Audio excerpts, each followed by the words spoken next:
každý čísílko, to se pak bude losovat v tom kole.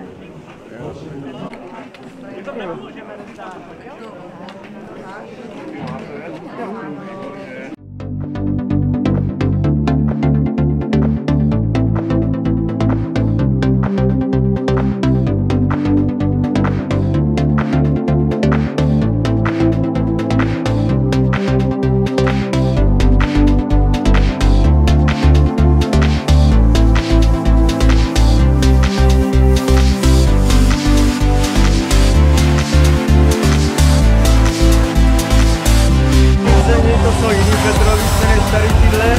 Takže se můžete do Blánska. Podle mapy je to souhlasí. Ne, že ne.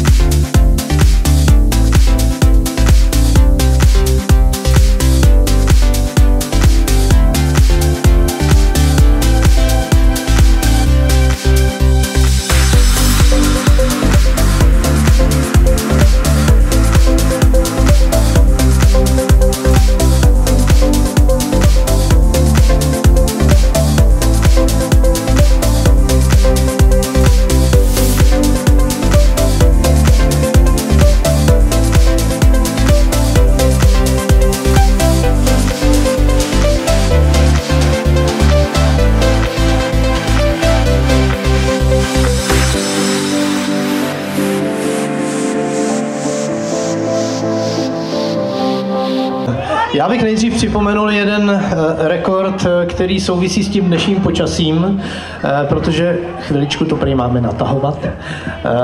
Je to rekord otužilecký a je docela nedávný, protože já obdivuju vlastně vás všechny, kteří jste přišli mezi už třeba 12. a 1 hodinou a stále držíte tady, protože je 0.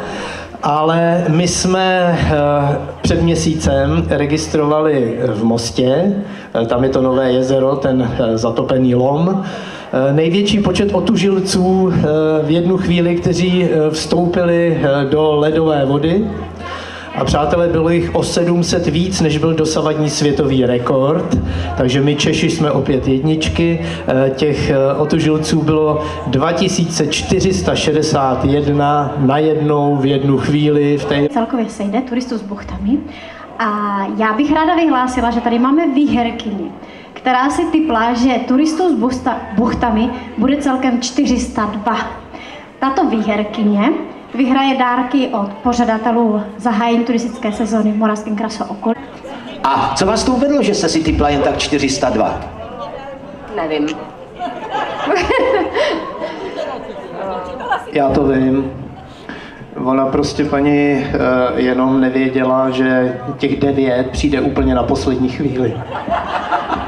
Turistické sezóny pozdravit jménem města Blanska, které je spolupořadatelem těchto akcí a chtěl bych ocenit ty, kteří přišli. Už to tady několikrát bylo řečeno, že to počasí sice neprší, to je super, to by bylo ještě horší, ale není zrovna teplo a ti, co přišli, tak bych chtěl jim strašně poděkovat i za to, že nám pomohli opět vytvářet rekord, už 18. vždy při zahájení turistické sezóny.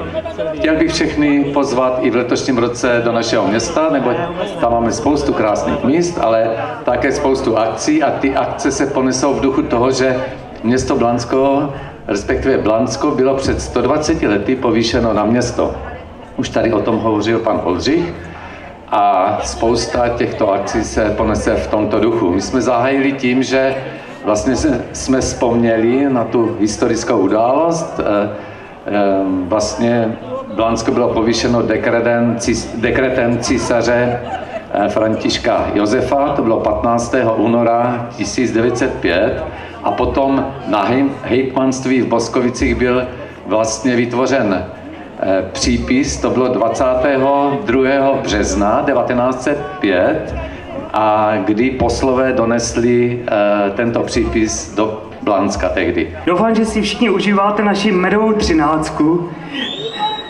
Medová 13 je opravdu ochucená pravým květovým medem. Dovážíme ho tady z Obory, má nějakých 80 kg medu na jednu várku používáme.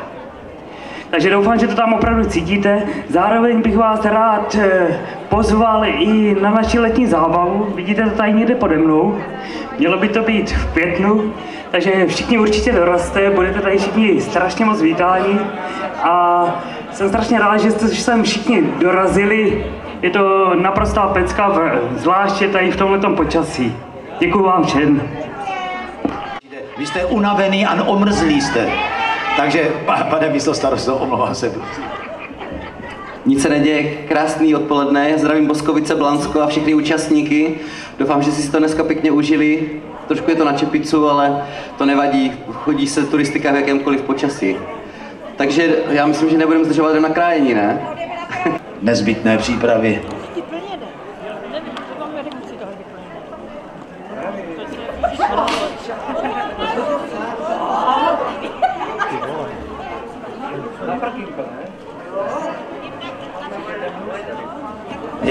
Podejte mě, já ho podržím, a ten už ať nepřekáží. Děkuju.